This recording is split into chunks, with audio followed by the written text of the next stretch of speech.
Welcome to the Forum for City Council candidates for Wards 2 and 4.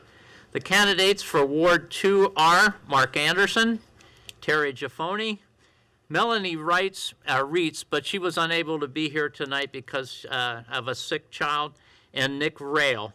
The candidates for Ward 4 are Julie Pointner Courts and Jim Prom.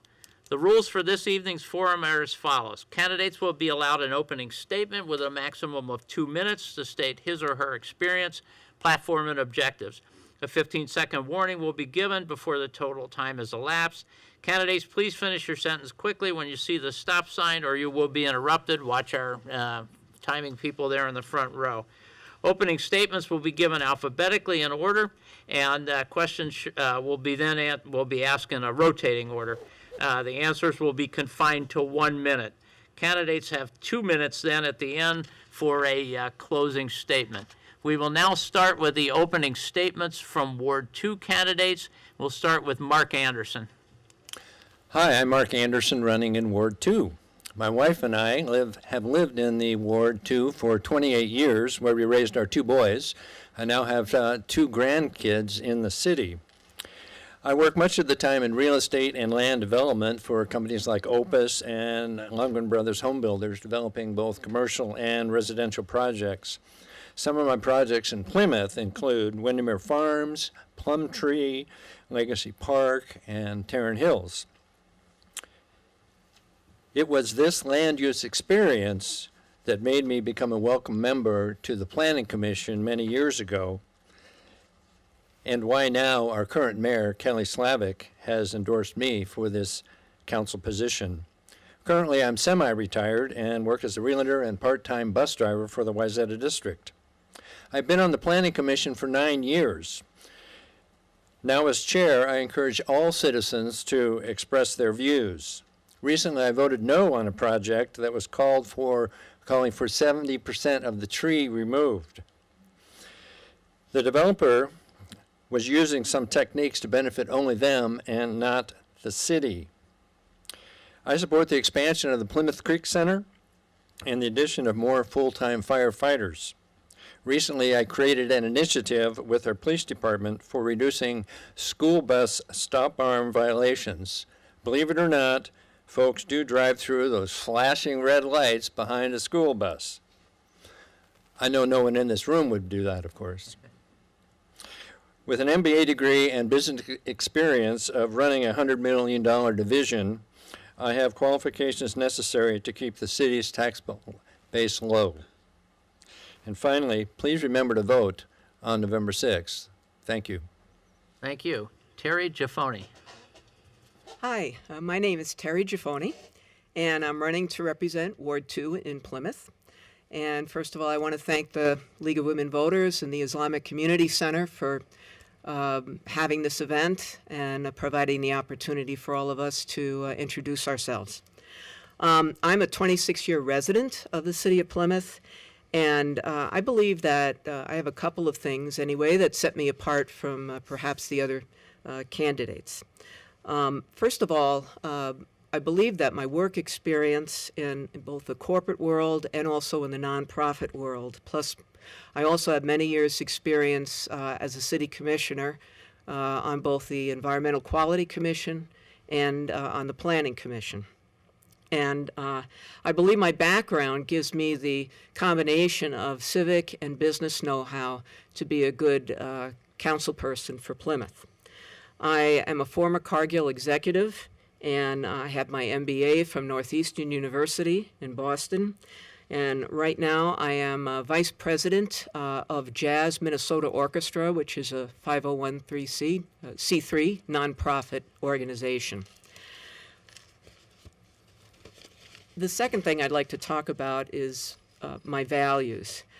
My parents taught me the importance of public service. My dad was very active in the Civic Association, the Knights of Columbus, and my mom taught me the value of perseverance and hard work and honesty. And I will bring all of those values to the council if I am elected. I believe we need results-driven leaders with strong business skills to take our city forward. And my name is Terry Giffoni, and I would really be honored to serve the residents of Ward 2, and I hope you'll vote for me on November 6th. Thank you. Nick Rail. Hi. My name is Nick Rail. Plymouth is my hometown. I've lived here 17 years. I'm a K through 12 graduate of Wayzata. I have countless friends and family that live in Plymouth. I know this city. Our city has been run fairly well for some time. It's been on track. I aim to keep Plymouth on track. We stay on track by focusing on core services: crime prevention, fire protection, streets, snow and ice removal. That's what I hear from you when I'm outdoor knocking. That's what I hear from you when you come into my business and I talk to you about the city. Recently, the city has had some issues meeting the needs of these core services for residents. Now, hopefully, you haven't felt these issues, but the city has. And the city has addressed these issues primarily with the hiring of additional full-time employees. I want to maintain focus on making sure that those core functions and those core needs that you demand of the city are met. I have a background in the highly skilled trades and in business. I'm a learner. I love to learn things. I have many, many friends in the highly skilled trades that do many, many things that I have had long conversations about. I understand booting broken water mains. I understand lining sewer pipes. I understand the difference between complete street reconstruction and a mill and overlay. I hope to bring these assets or make these assets and bring them to the council. Thank you. I still have Oh, 15 I'm sorry, seconds. 15 I'm sorry. seconds. I will bring my drive and passion to the city. I hope you learned something here tonight. I hope you vote Nick Rail, and I thank you for coming. Thank you. All right, and now we'll hear opening statements from the candidates running for the Ward 4 seat. And first we'll hear from Julie Courts. Hi. First, I want to thank the League of Women Voters and the Islamic Community Center, and of course, my family and friends. My name is Julie Pointner Courts, and I am running for Plymouth City Council Ward 4. I got into this race to provide you with an alternative. Running unopposed isn't a good thing. You need more than one person to have a conversation, and I want to make sure that you know that there are options. I am running to make sure all voices are heard in Plymouth. I believe that I am qualified to support Plymouth. I have a Bachelor's of Arts in Education. I have a Bachelor of Science in the Sociology of Crime, Law, and Deviance. And for several years, I've been taking one class at a time to get my Master's in Evaluation Studies at the University of Minnesota. Evaluation Studies means that you are studying in graduate school to focus on completing analysis and focus on program evaluation. This means that I enjoy and I'm experienced in studying all the ways to evaluate different circumstances. It includes using statistics and other evaluative tools. I have a very strong belief that there is more than one side to every story and that there is more than one side to any issue. These sides can be evaluated by asking questions and listening to answers. My whole life has been about listening and asking questions, studying things before I make up my mind. I am a single mother raising 2 kids and supporting them through college. I am lucky to have worked for a large educational testing vendor who has an office here in Plymouth. I have been at my current employment for 13 years. I work on budgets for one of the departments, and that also includes working on the profit and loss for that department along with budgeting and staffing decisions. I also write technical reports and technical proposals for government contracts. I am not afraid of numbers or talking about budgets, and I work hard to make very technical language understandable to everyone. I may be nervous, but make no mistake, I am qualified, I am experienced, and I want to be your council member for Ward 4. Thank you. Thank you. And now we'll hear from Jim Prom. Thank you. I'm Jim Prom. Thank you. Can you hear this? Is this on? Hi, I'm Jim Prom, your Ward 4 council member. I want to thank the League for inviting us, and I want to thank you all for coming tonight. I'm going to lead off with my values with a little help from Hillsdale College. Freedom. Only one nation on earth was built on that bedrock. Ours. A constitutional republic of the people, created by the people, for the people. Self-governance demands freedom, just as freedom demands each of us to be self-governed. America and Plymouth are wonderful places because for the most part, a self-governed people are truly free. But this can only last as long as we pursue the good as expressed by the laws of nature and of nature's God. This can only last as long as we all act as people of good character. Now, on the national scene, you've seen bad character, but you don't see it in this room tonight. There's nobody screaming out and back. We're wonderful people. I've been around Ward 4. I've served Ward 4 for 5 years. I've worked with the Robbinsdale School District, Bassett Creek Commissioner, worked with Shingle Creek Commission, and I really enjoy being your council member because for the most part, we are a self-governed group of people who are free, and it's a delight to be your council member, and I'm asking your vote for another term. Thank you. Thank you. Now we will start the questions in a rotating order. You will each be given 1 minute to answer, and the first question goes to Mr. Prom, and the question is, what, if anything, should the city do to improve snow plowing, and what impact will that have on the budget/taxpayers? This is a great question because we had a very tough winter last year. Ward 4 has over several hundred cul-de-sacs, and our normal vendors decided that they didn't want to do it anymore. So we had to scramble last year, and we had that terrible storm. Over the last budget session, we decided to add some snow plows and start doing more of it ourselves. Our streets director, Michael Thompson, has done a phenomenal job preparing us for this winter. So the city is adding snow plows so that the people that are plowing this winter will learn the cul-de-sacs, they'll learn where to push the snow, and we will have better snow plowing in the years to come. It was a tough year last year, but together with the people of Ward 4, and you can certainly work with the city and call Michael Thompson if you have questions, you're going to get great answers and you're going to get great service from Plymouth this year. Thank you. Julie Courts. I can say that when sitting in the budget meetings, this issue was very large, and I was very happy to see that the city has taken this seriously, because when I have been emailing from people and going door to door, snow plowing was very important, especially as the season starts. So I do know that it's hopefully going to get better, and for sure this year, according to what the city staff has said, and so I am hoping that the following years will get even better. Thank you. Mark Anderson. When I've been out door-to-door knocking, I have heard a number of people complain about the snow plowing. And sitting in on the budget sessions, I was very pleased to hear that the snow plowing specification has changed from 2.5 inches to 2 inches, and that we are increasing the concentration on the cul-de-sacs, which have been a big problem in the past. I know we had that problem in April where we had that huge snow, and then a number of vendors decided they didn't want to do it anymore. The city scrambled well, and I'm really pleased that we have Michael Thompson as our Public Works Director for running the show there, because I think he does a great job.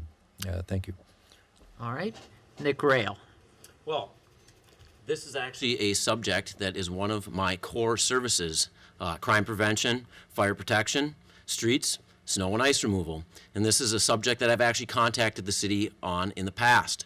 This is also a subject that comes up regularly in door knocking and conversations with my customers in my business that are also residents of Plymouth. My intent, if you were to visit my website, you will see that my intent is to actually do something on the council to start a committee or a process where citizen input is gathered, and we find out what our citizens really want for snow and ice removal. Once we figure out what our citizens really want for snow and ice removal, we need to turn that over to city staff. City staff needs to look at it, run it through the ringer, and see how much this is going to cost, if we can do it, and how much it's going to cost. Then we have to come back to the table and find out if this is something we want to spend our money on. And that's the process I want to take, and I want to find out from you what you expect from your city for snow and ice removal. All right. Thank you. Terry Giaffoni. Well, if they could figure out a way to get the snow out of the end of my driveway after I've completely shoveled the driveway, that would be a really positive step. But Anyway, I'm in agreement with my colleagues here, really. I was at the meeting where the city council about 3 weeks ago agreed to increase our budget and hire, because of our growth in the city, they hired not only 4 new Public Works full-time employees to improve the effectiveness of the snow plowing in cul-de-sacs and also decreasing it to 2 inches.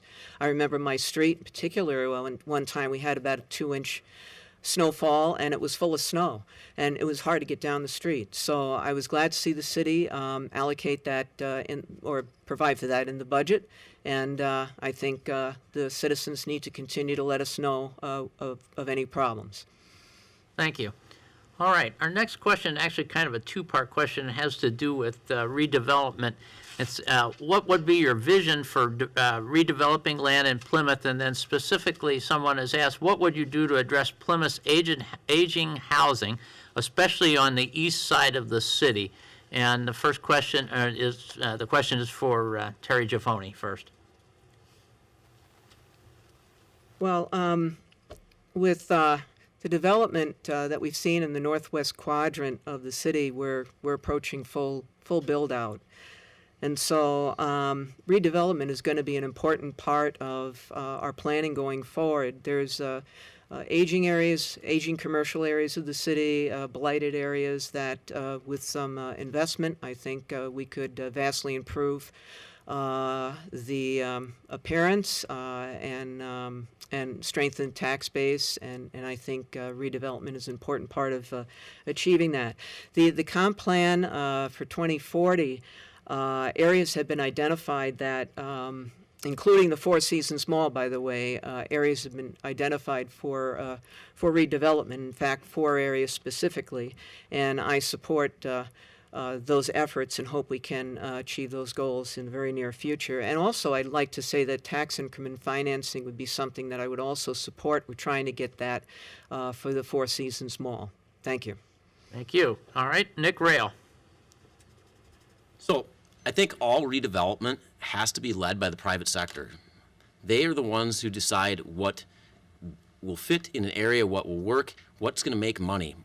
We can help the private sector with redevelopment, but right now I don't think redevelopment is going to be our number one concern on the next 4 years of the council. We're finishing out our full development. The city is thriving, things are working good, and I don't think redevelopment is going to be a huge issue in the city. As to the aging housing on the east side, you know, in the last mayor's debate, I heard the subject come up about affordable housing. And you know, the most affordable housing in Plymouth is the aging housing, or the aged houses on the east side. And if we knock those over and we build bigger houses, more expensive houses, we're losing our affordable housing. So we have to be careful about what we do with our aging houses on the east side, because we do not want to lose affordable housing in Plymouth. Thank you. Julie Courts. I disagree with the point you're making that it's not something we're going to be addressing in the next 4 years. I believe it is. I have watched and talked with our city manager about this fact that a lot of redevelopment is going to start happening in some of our apartment complexes and other areas of Plymouth. And when that happens and they come in, there is a tendency to have these prices go up in these apartments and people have nowhere to live, and affordable housing tends to go down. And I think it's really important, and I think the City Council needs to pay attention and make a decision on how we're going to handle this redevelopment of these areas. And I also think it's important to consider allowing or zoning or doing something to get more senior housing so that we can help the older seniors who want to get out of a home and into a place where they can have some mixed use with shops and things, so there's not as much travel, and they will feel comfortable and they get to stay in Plymouth where they are with their families and people that they know. Thank you. Jim Prom. I also agree that it will be something to contend with. Anyone who's lived in Ward 4 has asked me about Walmart for the entire 5 years that I've been in office. What an ordeal. Here we had a developer come, claim he wanted to do a bunch of different things. We developed a redevelopment authority. We got him financing, TIF financing. We thought we had a 2 new hotels and a parking ramp, and we really hope that the developer could make that happen, as well as the neighbors. And the neighbors seem to like it okay. Unfortunately, he wasn't able to get the financing, so there's a limitation as to what the government can do. We did it all. We did it all for 4 seasons, and I'd do it again. Do everything we can, but we can't find a good developer who's well-financed and pick him. They've got to pick that. They've got to come to us with the site. So in that sense, we're waiting, and I'm highly encouraging you developers out there to come and talk to the city. We've got wonderful people in the city to talk with about redevelopment. Thank you. Thank you. Mark Anderson. In Ward 2, there is redevelopment happening. We all know the CVS going in with the Cell Station going down and the strip mall behind it. That was redevelopment. I personally voted for the project, but of course I lost my service station where I got my oil change. I lost my barber shop. It was a little tough in that regard. But also in the housing area in Ward 2, you see numerous older homes that have been purchased and knocked down and a new home built. And you see that, very on the south part of Vicksburg Lane to the east, just numerous things there. I do believe that it's the private sector to come forth first, but then the city needs to do everything it can to support it, like on the Walmart site. Thank you. Thank you. All right, the next question, we'll start with Mr. Anderson, and the question is, with increased development in Plymouth, what priorities would you have for traffic and transit? Well, the unfortunate thing about the way development works and roads work is that roads follow after development.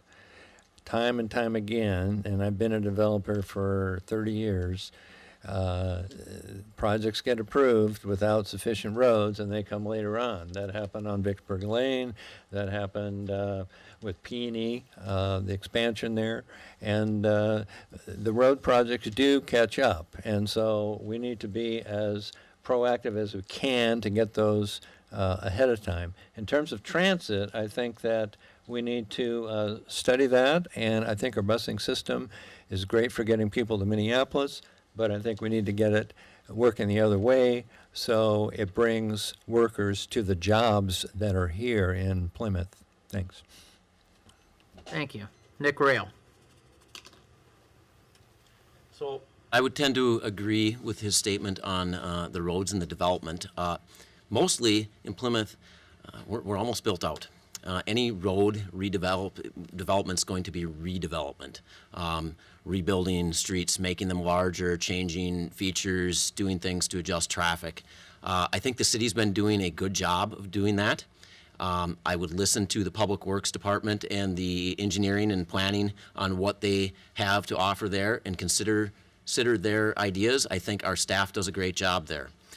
As far as transit goes, again, we have a unique transit system in Plymouth where we have, I believe, the MetroLink, the Dial-A-Ride. We've, I think, opted out of the Metro transit system and done our own. I think it's something that's done really well. We've made adjustments. When TCF moved to Plymouth, we are commuting out from the city. We are changing. It was mentioned earlier in the mayor's forum about a new Dial-A-Ride feature. So I trust city staff on this, and I think we're doing a great job. Thank you. Terry Giffoni. Well, I agree with a lot of the earlier comments here, but I think we have noticed a lot more traffic congestion on our, particularly on our major roads, and also the increasing demand by citizens for bike lanes needs to be addressed. We need to make sure that the bike lanes that they're on road are safe and they're not going to run into problems with traffic, and also provide more bike pathways as both an environmental benefit and also a convenience. As far as transit options, I was walking in the parade with someone from one of our soon-to-be businesses here, big business in Plymouth, and they told me that they're really concerned about getting quality workers, but, workers that have lower skilled workers actually, but, with full employment in the city or near full employment. Where are we going to get those workers? And perhaps we can look at some transit options for that. Thank you. Jim Prom. Well, it's pretty safe to say most of us are going home tonight in our cars, right? And because the city has grown out so much, for Ward 4, the number one project we're working right now is the Rockford Road Bridge. The county isn't helping us very much. We went to the state capitol. I helped lobby to the capitol to get some funds for that. We're going to have to spend some of our own city money to widen that road. One of the other things I've voted for recently was to keep Schmidt Lake Road 4 lanes. These wide lanes are helpful on our major arteries to get transportation to and from.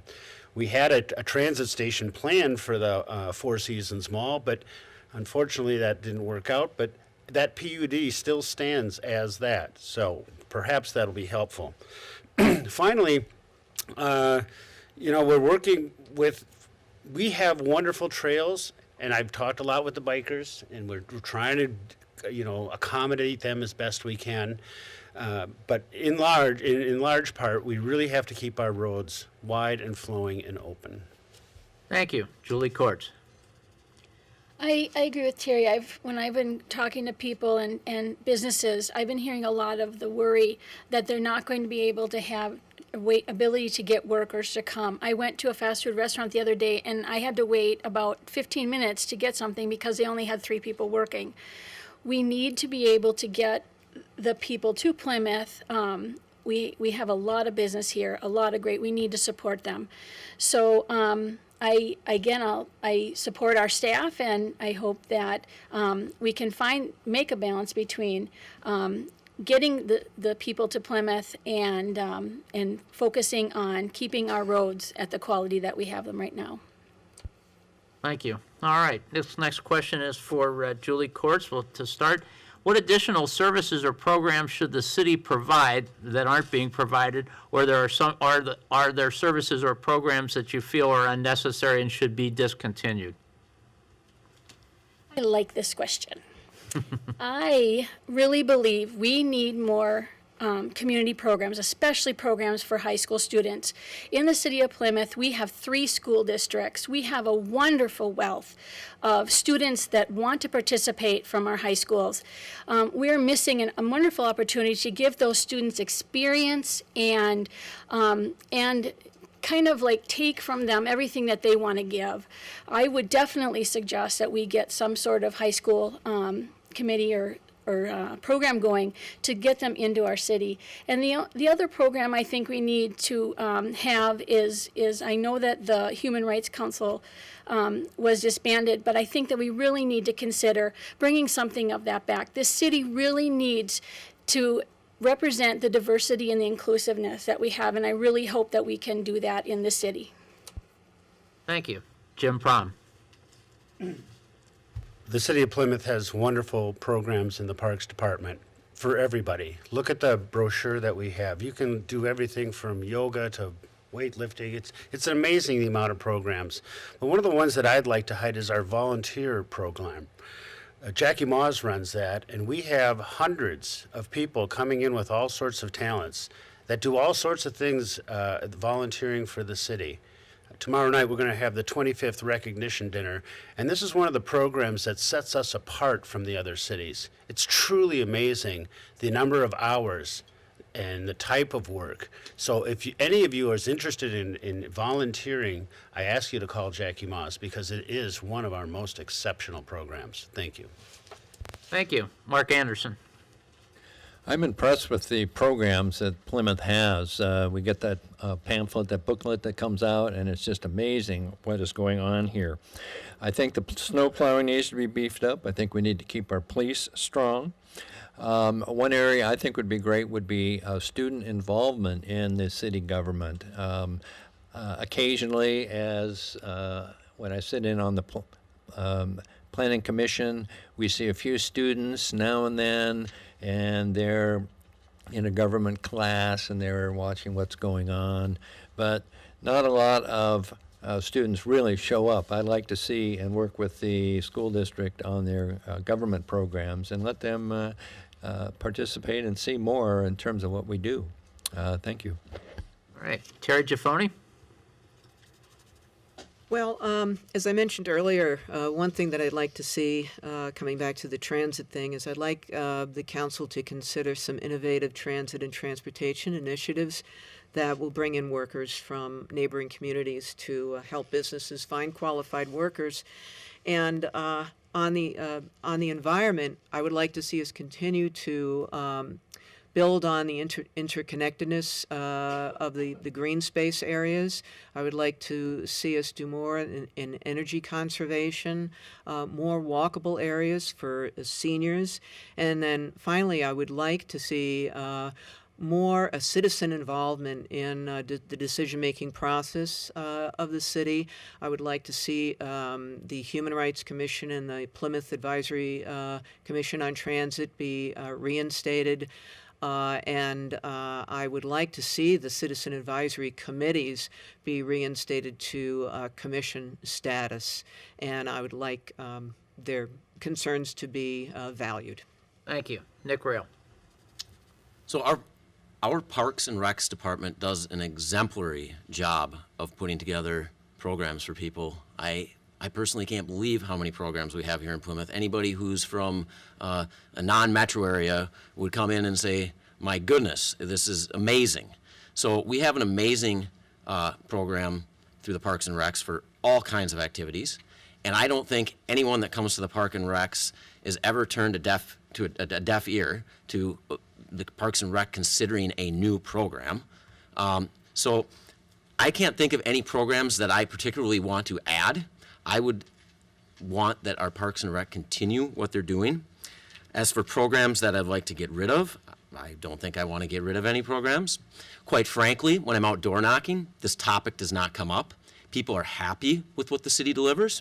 So I think we just need to stay focused on what really matters to people. And what really matters to people is crime prevention, fire protections, street, snow and ice removal. Thank you. All right, this next question will begin with Terry Giffoni, and the question is, fiscal matters matter. The city has an $80 million budget. What's your experience overseeing or managing budgets? Well, thank you for that question.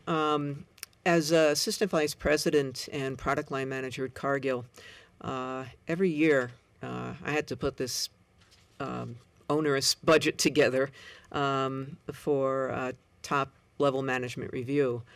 And it was the budget was very complex. I had to make many assumptions on risk management areas and revenue projections and production assumptions for a $150 million business. So that was a tall order, and I did it for 15 years. So I have quite a bit of experience in that area. Plus, I also have an MBA from Northeastern University.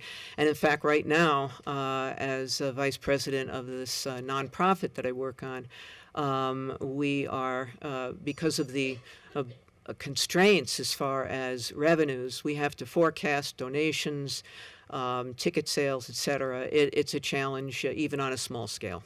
Thank you. Nick Rail? So our city staff, or as citizens here in the city, we spend tens of thousands, if not hundreds of thousands of dollars to have our staff build a budget, okay? These people are good at building budgets. I've sat through both budget meetings, and they are very diligent in their itemizing and line iteming the budget. And we went through the budget practically line by line. At first, we were going way too slow. We were never going to meet our deadline for the end of the night. We did speed up. But believe me when I say this, our staff does a wonderful job as a council. Our job is to review this stuff, okay? We don't have to be experts in budgets, but the one thing I will tell you about me and budgets is I always make sure that mine is balanced, and I'll make sure the city's is too. Thank you. Jim Prom? I'd like to recognize our city manager back there, Dave Callister, sitting next to Councilmember Johnson. He has assembled the finest staff and has projected our basically all of our spending out 10 years. We're one of the few cities that has a AAA bonding rating, which means we get to borrow money at the lowest rates possible from our competing cities. We are an incredibly healthy city because of our fiscal policies. Every year we go over the budget, we check and see if there's a way that we can keep the levy as low as possible. And this year we were able to go down from 5.5 to 4.9. Now, I know it doesn't seem like a lot, but you know, it adds up year after year, and a lot of people come to me that are on a fixed income really care about stuff like that. It is truly amazing how we've been able to expand fire and police and get all this done while maintaining that bond rating and keeping the levy as low as possible for the metro cities. It's been amazing. Thank you, Dave. Thank you. Julie Courts. Yes, I have experience from beginning to end in working on a project and a budget. I start with looking at the risks that are associated with what we are going to propose, and then we go into how much it's going to cost. Then we have to estimate what staff is going to be in, and it's a continually changing process every time we look at a new part of a proposal. I agree that the staff, I am very lucky that we have the staff that we have, and I'm looking forward to working with them. And I do appreciate the detail, and I feel very lucky that I was able to look at the detail for the budget coming up. I think that the most important thing to remember is that we have to count on our services and expect that we do understand what we're looking at. Counting on staff alone isn't going to do it. We need to understand what we're looking at. Thank you. Mark Anderson. My degree is in finance, and that was before I went to St. Thomas and got an MBA. I was very impressed with the city budget and the budgeting process. I sat through those meetings, and what we've heard tonight about how thorough it is, I agree with. I was a land division president for a division that had a $100 million budget that I was responsible for. And it wasn't just one budget. It was made up of about 50 separate projects, and each one of those had its own budget. And I would have to review those, approve those, watch them every month, and make sure that they balanced and turn a profit at the end of the year. So I feel very qualified to be involved in the financial issues of the city. Thank you. Thank you. All right, this next question will start with Mark Anderson. Gun violence has reached the city of Plymouth in tragic ways. The police chief has asked the city council to include common sense gun laws as part of a resolution of support for related state laws. What ideas or proposals, if any, would you support? I had a meeting with our public safety director, who also is both the police chief and the fire chief, and we talked about that a bit. I understand that the reason it got turned down was because some felt that it was a state issue. I happen to believe that sometimes you have to have a grassroots movement on things and get the cities and making a statement, and if enough cities make that statement, that is going to get the state legislature to move on something. And in this case, I would have supported what the police chief recommended on this. Thank you. Terry Giffoni. Well, I was aware that that circumstance occurred. I am just horrified on as far as what's going on in our society with gun violence, and unfortunately, we haven't had too many incidences in our city, but that can change. I would strongly support a resolution by the city council in support of legislative action for common sense gun legislation. One incident comes to mind a few years ago. A young boy found a gun in I think it was a hoverboard box. So I also think we need to take a look at educating our citizens about gun safety. Some things that would be common sense to some are not to others, and I think getting some materials out would be beneficial to our citizens. Thank you. Nick Rail. So this is an issue that I actually came down here to City Hall and talk to the council about. I believe that issues like gun control and different things involving guns don't belong in this city hall, in this forum. Earlier tonight, we were talking about how in this city, we do not see shouting and fighting and campaigns of negativity in our politics. And I'd like to keep our city that way. And the way we do that is we don't bring these issues into the city. We stay focused on the core services that the citizens care about. So I would ask that the city does not delve into these issues. There's several reasons. One reason is the consolidation of power. When you get 50% of people in a city to be for something, and then the city lobbies the state for it, the 49% of the people in the city that were against it are not heard. So instead, we should lobby the state directly. Thank you. Julie Courts. This issue is really important to me.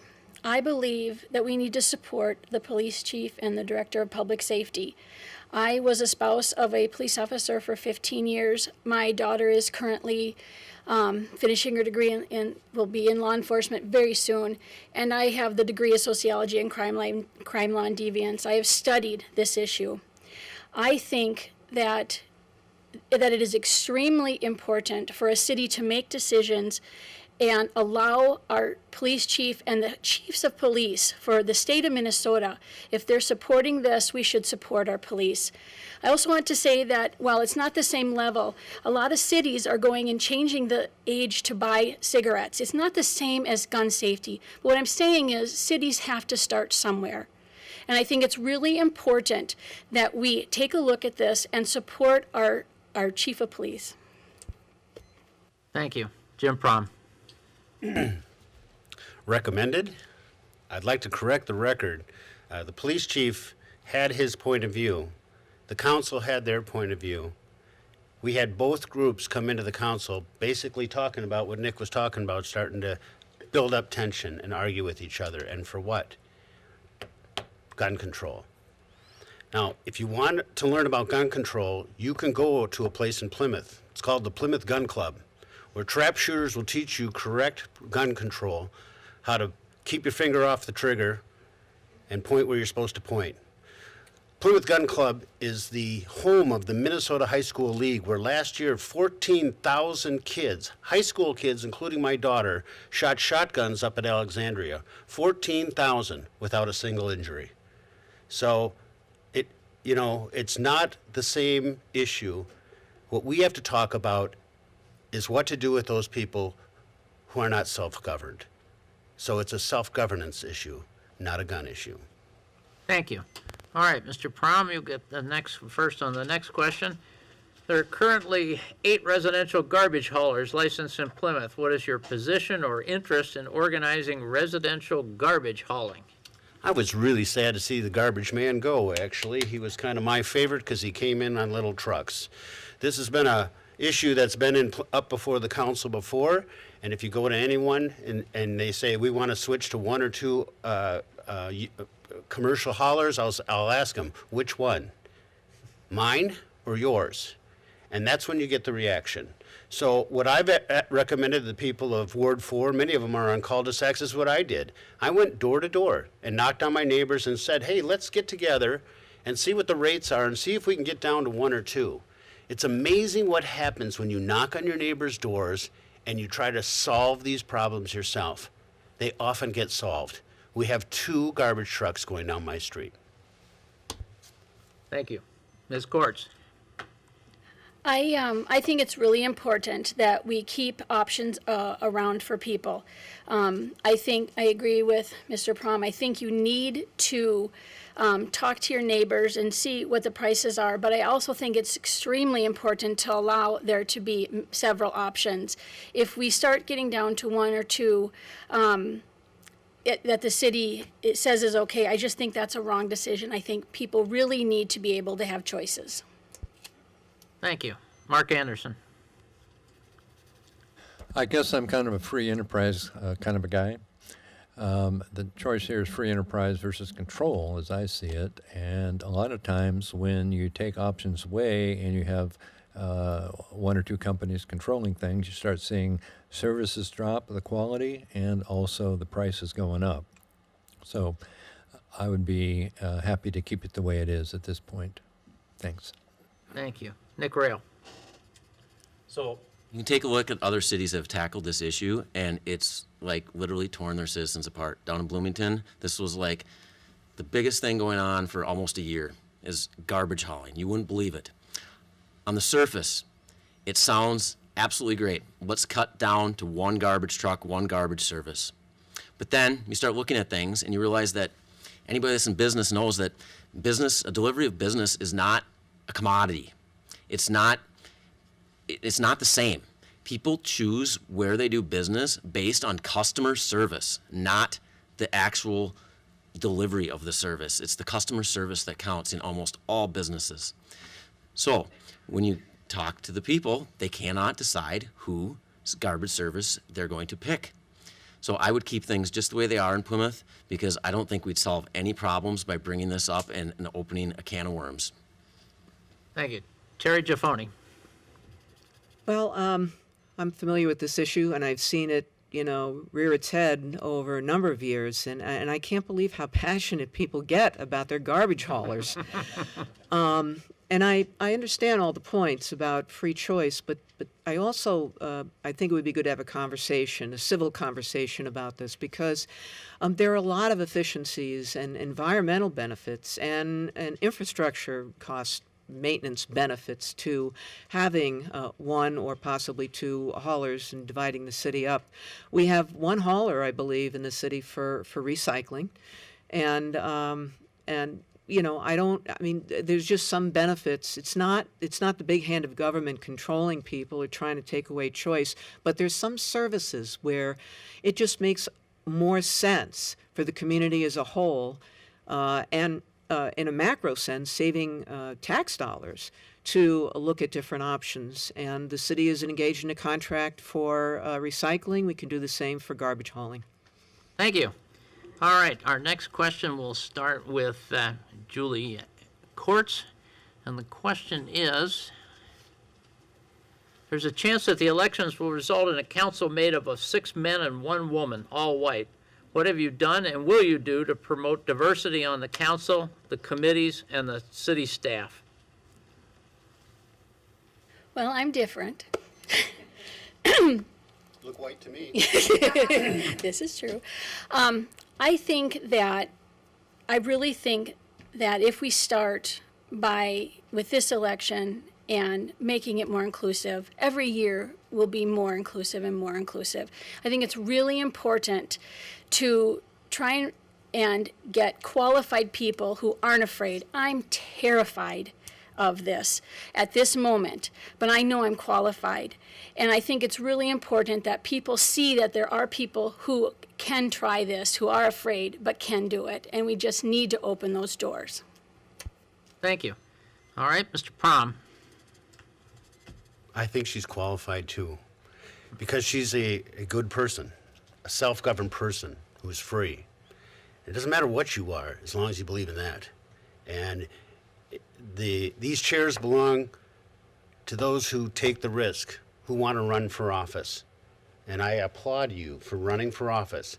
A lot of people want to come up with their Cargill degrees or whatever, and when it comes to an appointment time, they want to be appointed. But they don't want to go door to door and actually talk to the people that they're supposed to represent. So I applaud you for doing that, and I hope you meet everybody in Ward 4. And I try to be a person of good character. And I try to look at everyone, whether they agree or disagree politically with me, whether or not they're a person of goodwill, I can work with them. And I have over the past 5 years. Thank you very much. Thank you. Terry Giffoni. I heard this comment in the last session, but I'll say it too.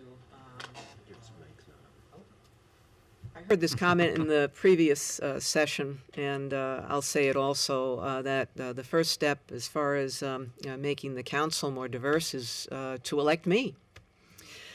And I think an effective council must reflect the community that it serves, and Plymouth is a changing community.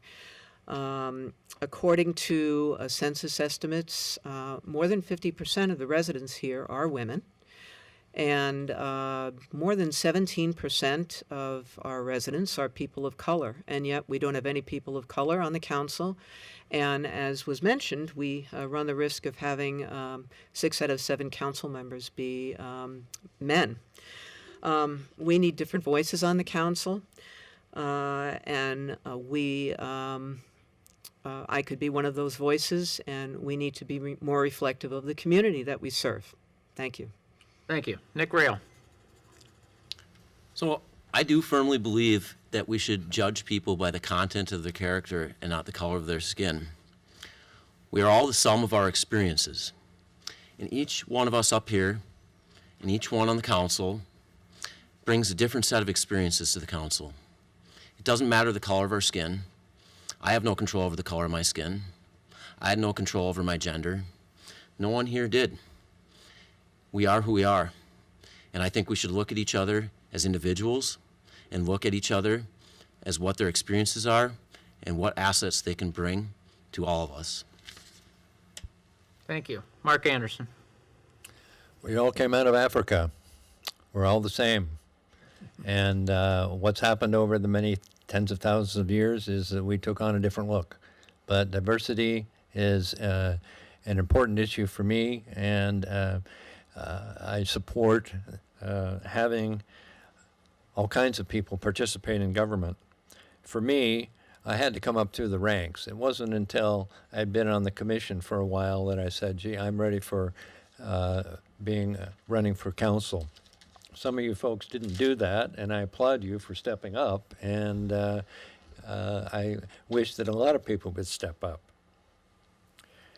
One of the things I think is important is to encourage volunteers and have those that think that this is a scary place to be start small with some of the commissions and various things like that. So thank you. Thank you. All right.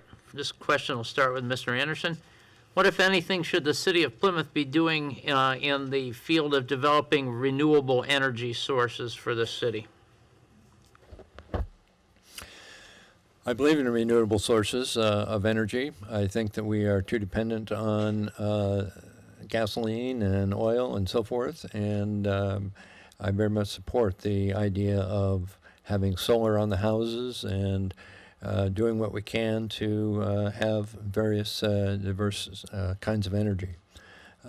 So I would be one to look at programs and ways that we can support that in the city.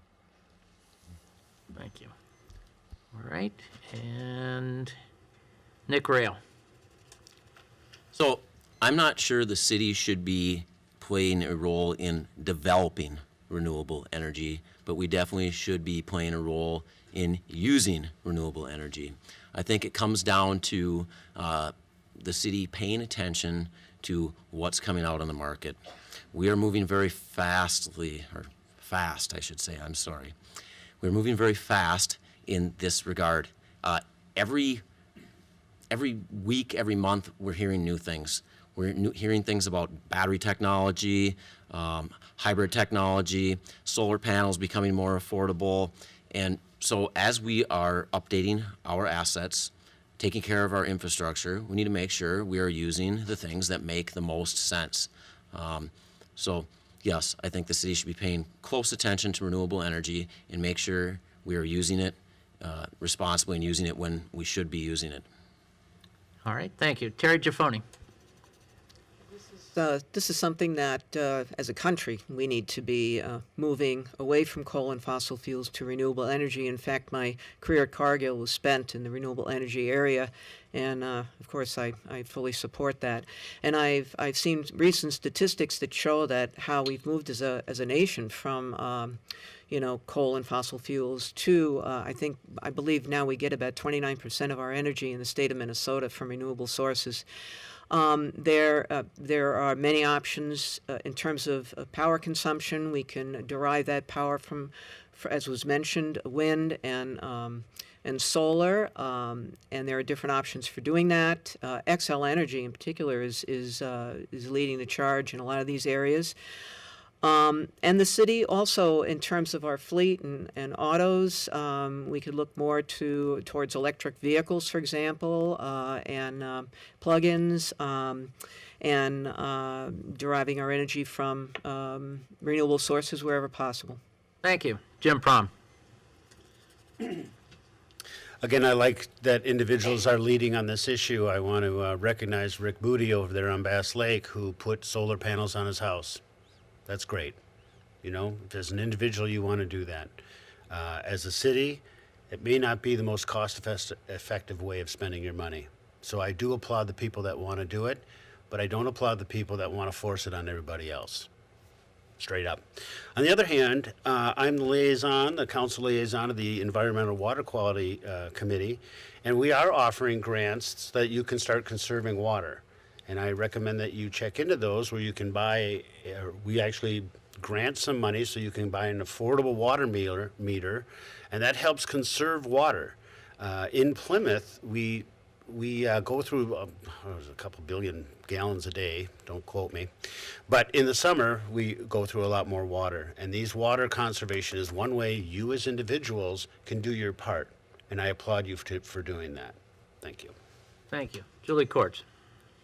I agree with everything Terry has been saying, and I don't want to repeat that, but I also want to add that I was just at a meeting where the thought of making incentives for using the solar, like let's put it on the schools. Someone I talked to today said, why can't we start using solar at the ice rinks or use some parking lots that aren't being used to do solar? To start looking at solar energy. I think there's a lot of things out there, and I really think that it's important to the city to look at them, not just as staff, but us as individual council members too, talking to all the people in our city. I mean, they've got great ideas. Let's hear from them. Thank you. All right, this will be our final question, and it will begin with Julie Courts. Some judge candidates on their character. Today, many candidates and elected officials' character is in question. How would you describe your character? Not what you've done or what committees you've served on, but who you are as a person. Oh my goodness, I like to smile. I like to laugh. I take life seriously, but I don't take it so seriously that it gets in the way of things that need to get done. I was a single mom. I took care of my girls. I'm taking care of them still today. I work very hard. I work long weeks. I go to school. But when I think about being on the council, I think that someone who is ability to learn, to listen, to care, I think those are important things. I will always try my best no matter what happens, and that's just what I've always believed in. Thank you. Jim Prom. Well, as you know, I think self-governance and good character are very important, and I've strived to be of good character. When I meet people, like I said, regardless of what their point of view is, if they're a good person, we can work with them. After raising 3 daughters, it's done quite a bit to humble me. And I can just say, if you talk to the people, whether or not they agreed or disagreed with me, they could find that I listen carefully, and I respect you as the individual. And I think that makes a good character. Thank you. Mark Anderson. I do have a driver personality, but I consider myself a strong family man, and one of the things that contributed to that was having twins. When you have twins, you have to participate, and it really opened up my heart to, working with the small people. I like to participate. I like to show up. I think that's important. I find that I can work with anyone. I have had friends that hate each other, and I can be friends with both of them. It's like no problem for me. I guess the one quality that I am working on bringing out more and more is that of kindness, being kind to people, and random acts of kindness, but also when you're in the situation of a big squabble, to bring kindness to that situation. So, thanks. Thank you. Terry Giffoni. Well, I talked about my parents a little bit before, and I just want to say again that they really played a leading role in who I am as a person. I got a lot of my the importance of community service from my father. My mom used to teach me vocabulary words, when I was, 3 and 4 years old, just trying to make sure I did well in school and worked hard. And so the kind of person I am is somebody who is fair, very hardworking. I will do the work, and I will do the research. I love to learn, and I love to talk to people and find out what's on their mind. I also think that for elected officials, humility is probably the biggest virtue. I would be elected to serve the citizens of Ward 2, and that would be the front and center of everything that I do. Thank you. Nick Rail. So I think the best measure of character is to talk to the people that know someone. And that's what I encourage you to do about myself. I am a sinner. I have sinned. I will sin again. I think I'm a good person. I think people, I love talking to people. I love finding out what makes them tick. I love finding out what's important to them. I love finding everything out about them. I really do. I like learning about their past. I like learning about their dreams, their future. And I just hope that you get a chance to find out a little bit about my character. I hope you vote for me, and I hope you talk to my friends and my family and find out a little bit more about my character.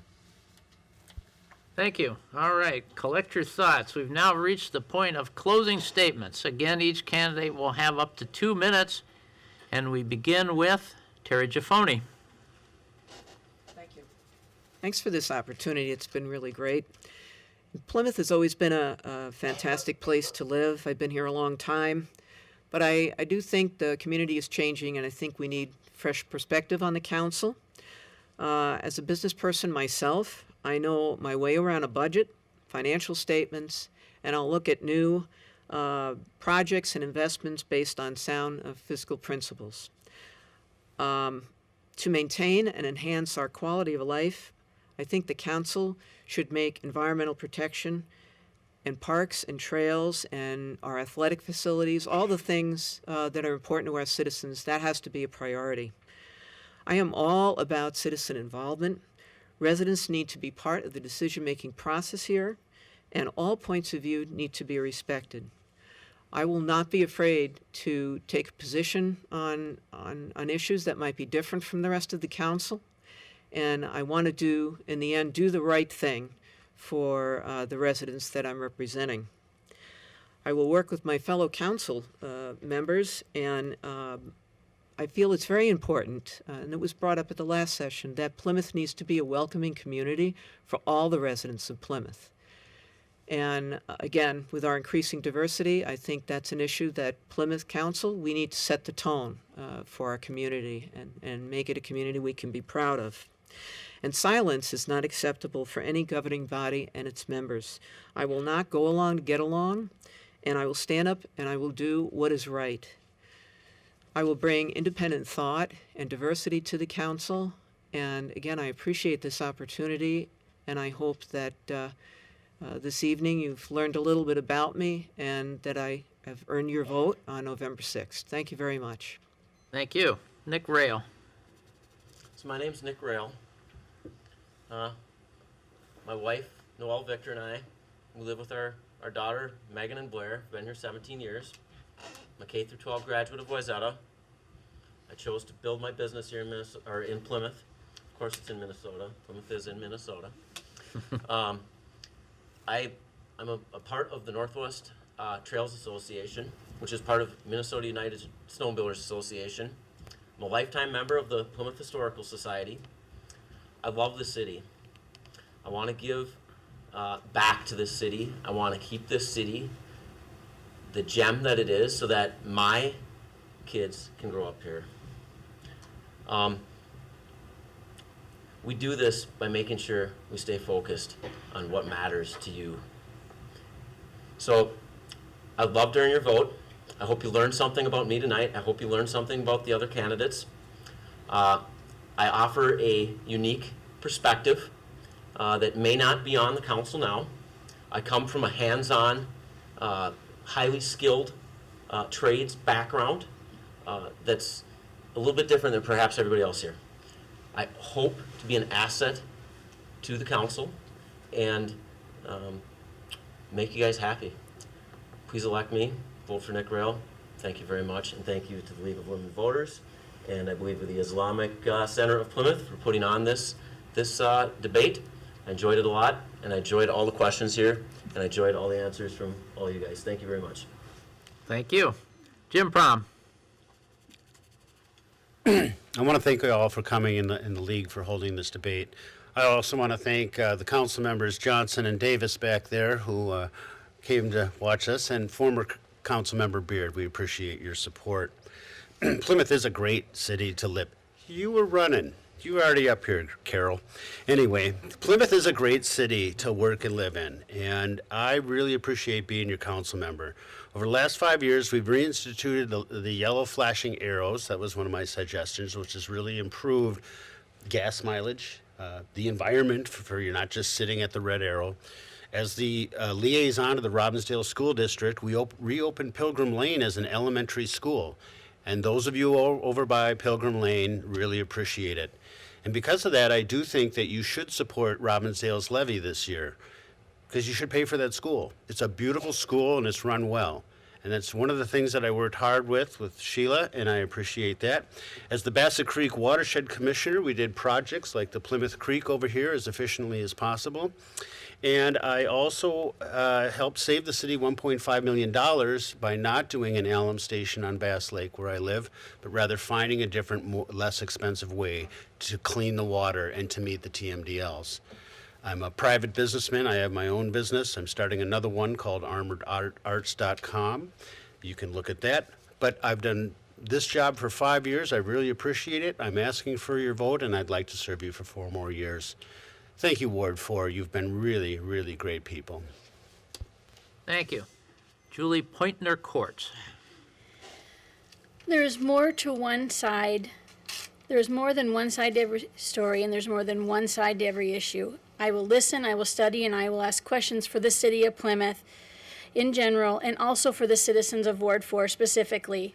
I am experienced and qualified, and I want Plymouth to have an inclusive city council that not only supports its citizens, but also listens. Before and after I decided to run, I asked the advice from numerous people who have won the office that they were campaigning for. That is what I do. I study things, I ask, and I listen. The advice was the same universally. Get out and talk to the people. I need to emphasize that if you haven't gotten to meet me yet, if I haven't gotten to your home or residence, please email me or call me, and I will gladly meet you and go over anything that you need to know. Running has been a wonderful opportunity, and I thank all the citizens of Ward 4 who have already talked to and taken time out of their lives to share with me their concerns and thoughts. I am qualified and have experience, and I want to share with the citizens of Ward 4. Please remember to get out and vote on or before November 6th. And again, I thank the League and the Islamic community. And my name is Julie Pointner Courts. Thank you. Thank you. Mark Anderson. I'd like to thank the League and the Center for hosting this event, and I'd like to thank everybody in the audience for coming out tonight and listening to us. We have a great slate of candidates here. I also want to thank my wife, who's here, for her support, and my family, although my son and family live in Ward 4, that's... Hey, can we talk in? Right. The City Council has many large responsibilities. One of those is land use, the comprehensive plan, the zoning, the traffic, all that technical detail stuff. And that is really an area of my forte for the last 30 years. They're very big on the budgeting issue, and I've talked about my managing and running 50 budgets at the same time in a $100 million division. But one thing we've not talked about very much, it was mentioned, and that is the volunteers. The city of Plymouth has thousands of volunteers that make this work. Yes, we have a fabulous staff, but we have thousands of volunteers. And I think one of the jobs of the council members is to be a cheerleader for those volunteers. I believe in volunteerism. I've been doing it on various boards and commissions for almost 20 years, and it's very rewarding. So I really support the volunteers that we have here, and I think that is an important role that the council does. My slogan for this campaign is cultivating Plymouth's values. Let's keep the city on its current path. Great services, great parks, plenty of trails, a low tax base, and a committed staff with willing volunteers. Let's grow these values to protect our resources and increase walkability. Let's have a council with wisdom and experience. Thank you very much. Thank you. Thank you all. This concludes this evening's forum.